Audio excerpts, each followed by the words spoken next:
I invite you to stand if you are able and join me in hearing the gospel lesson today, which comes from the gospel according to Matthew, beginning at verse 1. When Jesus saw the crowds, he went up the mountains and sat down with his disciples. Then he began to speak, and he taught his disciples by saying, "Blessed are the poor in spirit, for theirs is the kingdom of heaven. Blessed are those who mourn, for they will be comforted. Blessed are the meek, for they will inherit the earth. Blessed are those who hunger and thirst for righteousness, for they will be filled. Blessed are the merciful, for they will receive mercy. Blessed are the pure in heart, for they will see God.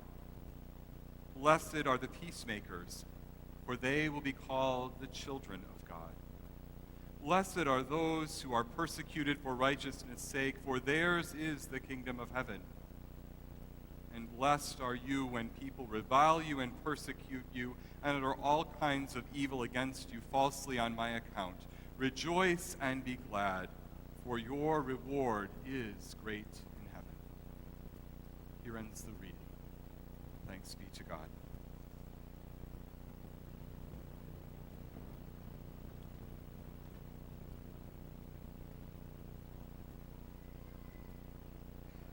If I ask you to think for just a few minutes about a teacher that impacted your life, I'm sure someone comes to mind, or maybe a couple people come to your mind.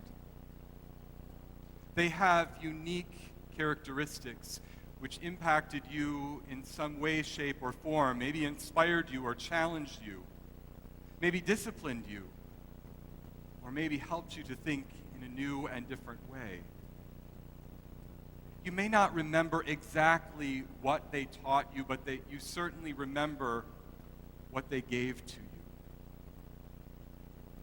When I asked myself that question about a teacher that impacted and influenced my life, I went way back to the 6th grade and Mr. Tom Kusero.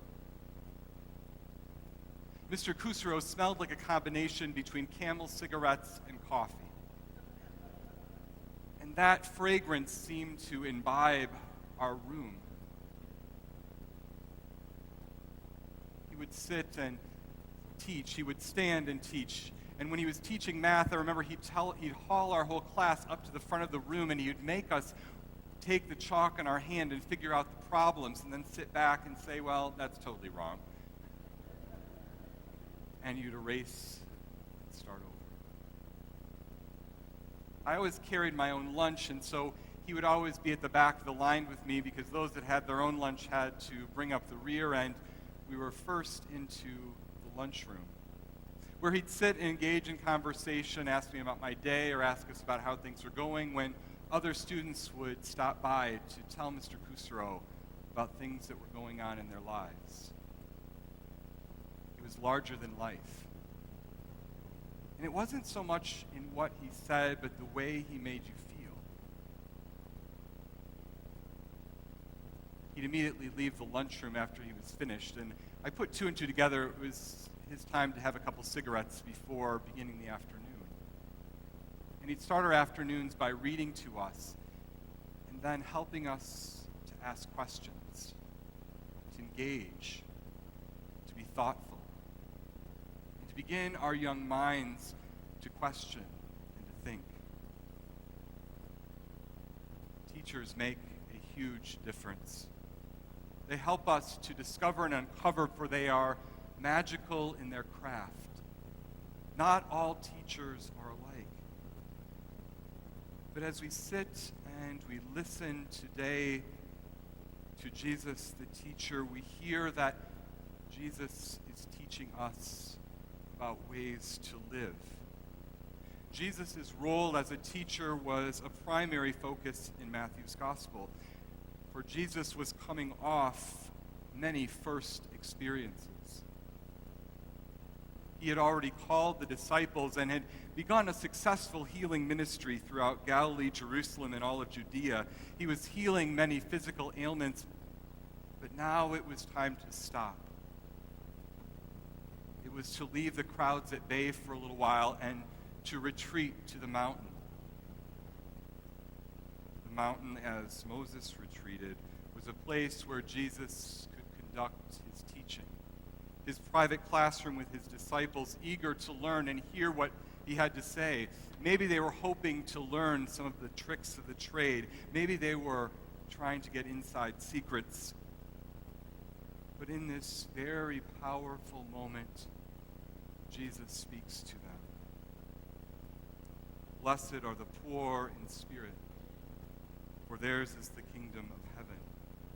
Blessed are the meek, for they shall inherit the earth. Blessed are those who mourn, for they shall be comforted. Jesus, in a critical moment, departs from the crowds and his healing ministry and begins to proclaim that theirs is the kingdom of heaven. He begins to heal the brokenhearted, the downtrodden, and begins to give a message of hope for all those who have longed for God's arrival.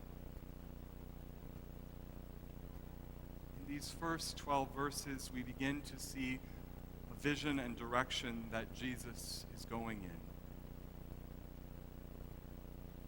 The 9 blessings are often grouped together in one unit called the Beatitudes, and they're far from simple statements. They're proclamations of great joy, of hope, for the long-awaited suffering of God's people. They are blessing statements that allow those with ears to hear, they are able to hear that their suffering has not been in pain. Their longing has not been wasted. But instead, the blessing statements turn into promises, a current reality. Yours is the kingdom of heaven. Rejoice and be glad. But the 9 statements highlight more than just hope. They begin to reveal the nature of God's deep relationship and connection with those who mourn, those that are poor, those who are persecuted, those that take up the cross of working for justice, for peacemaking, as a way to see God, to be drawn into, to understand God's nature. And Jesus, in turn, delivers blessing upon blessing in those private moments on a mountaintop. As the breeze blows across their faces and they sit upon the rocky terrain, Jesus stirs their soul, their hungry soul, and moves them to a new way of living. For in this moment, Jesus is addressing not the outer, but the inner. The inner being, the soul that is longing to be filled, the soul that is often quieted by the clamor of chaos and disruption of our outer lives, of the pursuits for greater things, for empires and for power. Jesus is addressing the hurt and healing it with a balm of blessing, and at the same time announcing that God has come in him, fulfilling what Isaiah once foretold: the Spirit of the Lord God is upon us, because the Lord has anointed me to bring good news to the afflicted, and to bind up the brokenhearted, to proclaim liberty and release to the captives. Jesus, in this statement, in these opening words of what we know as the Sermon on the Mount, is proclaiming joy upon joy. And Jesus is not only speaking to those early disciples, but is speaking to us now, that ours is the kingdom of heaven. Jesus' teaching reveals God's focus, God's commitment to minister to the inner voice, to the inner struggle, and to continue to offer hope beyond measure.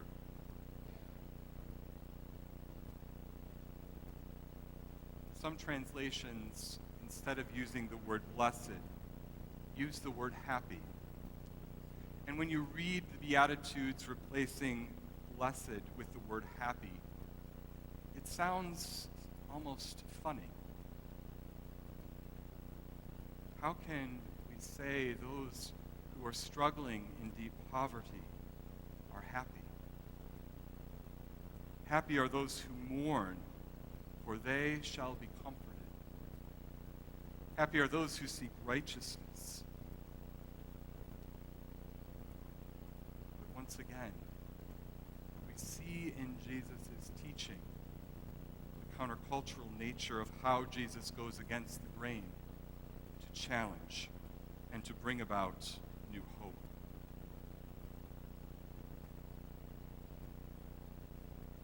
What is the relevance of listening to the Beatitudes today?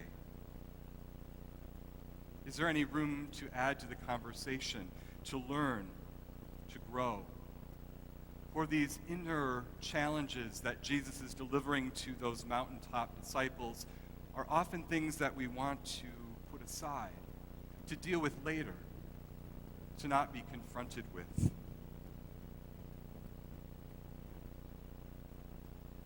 At the age of 9, my next-door neighbor passed away. He was 13, and my struggle started as a conversation with God. Why? Why did this have to happen? There were 5 of us, 5 boys who grew up together and played together, and now we were 4. We stood at the bus stop day after day, and the tensions grew thick. None of us talking about the elephant in the room, none of us knowing how to mourn, how to even talk about what had broken us apart. We turned to what we now call bullying as a way to deal with each other. The digs, the jabs. I remember one day his older brother kind of knocked the books out of my hand as I was walking down the hall.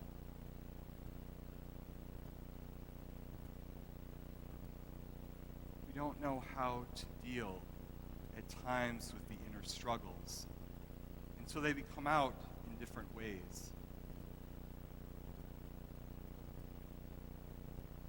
One afternoon, we were working on Christmas ornaments, for Brad died right around Christmas time, and Brett's broke, shattering all over the floor. He burst out in tears as everyone rallied around him to clean up and say, "It's no big deal, we can make another ornament."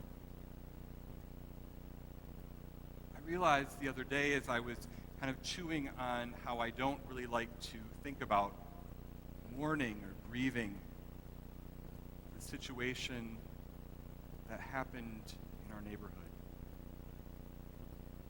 If we were able to express, "Blessed are those who mourn," if we were able to talk about and grieve openly, we might have had different resolution to a childhood that went off course for those 5 boys, for those 4 boys. Jesus was encouraging, challenging, and wanting us to embrace the inner voice and the inner struggle and to be assured, "Rejoice and be glad, for yours is the kingdom of heaven."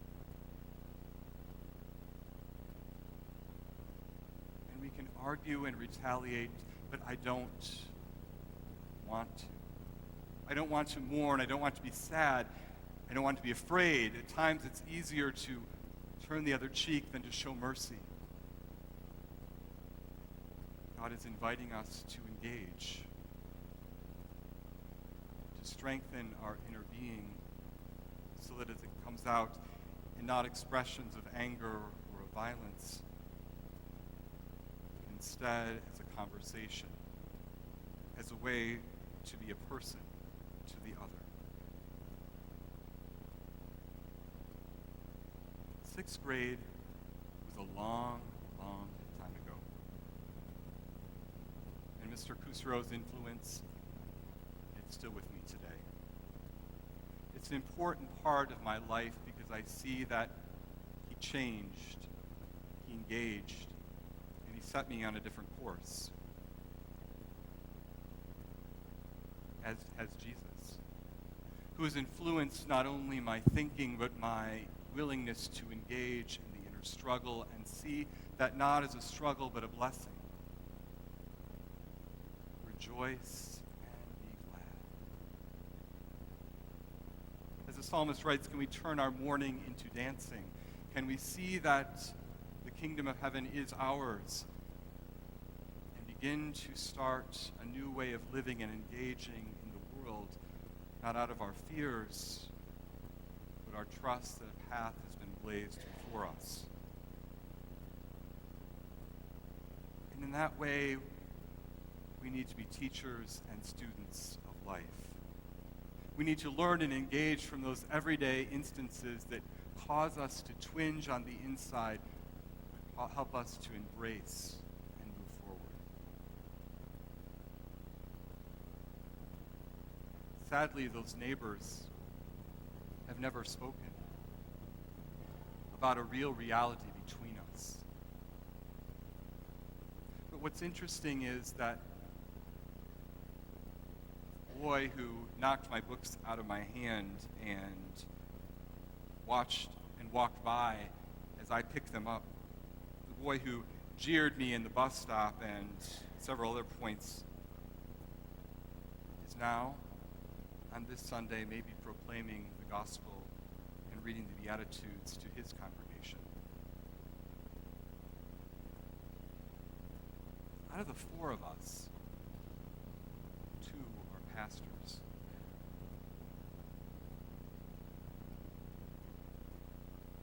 Our human struggle does not end in the sanctuary. It begins. And today, friends, we need to begin a new journey of listening to what Jesus taught and finding ways to engage in those painful places and make them real realities so they do not hinder us from moving forward and engaging to build a new kingdom and community here on earth. Thanks be to God. Amen. My brothers and sisters in Christ, we have been drawn together to share, to receive, to hear, to listen, to learn, and to grow. But now is our opportunity to go into the world, God's great sanctuary, and share the good news that we have heard, knowing that we all have work to do, and in our work there is healing, love, and faith. Let us depart in peace.